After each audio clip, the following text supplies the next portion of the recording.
Charles Swan, pirate. Charles Swan died 1690, was a reluctant buccaneer.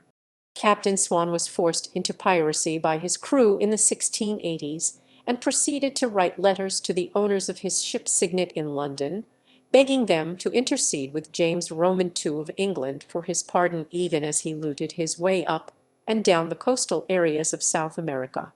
He was present at the attack on Payta in 1684, alongside John Eaton, where he burned the town after no booty was found. On 25 August 1685, he separated from his confederates Peter Harris and Edward Davis and sailed up the coast of Mexico. He seized the town of Santa Pecaque but lost 50 men to a Spanish counter-attack, including Basil Ringrose. On 31 March 1686, he set out across the Pacific to ambush the Manila treasure galleon, but failed to overtake the ship.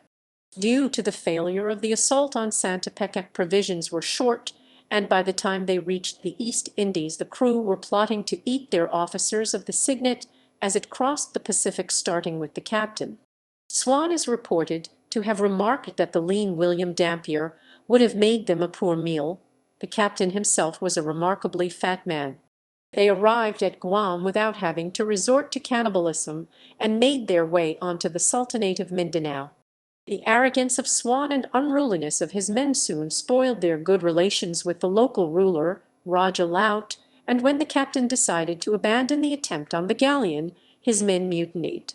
He was replaced as captain by John Reed, who had originally been a crewman under Edward Davis and Davis' predecessor, John Cook. He managed to save £5,000 legally, the property of the Cygnet's owners, from the mutineers, and remained in Mindanao, becoming an officer in Laut's army.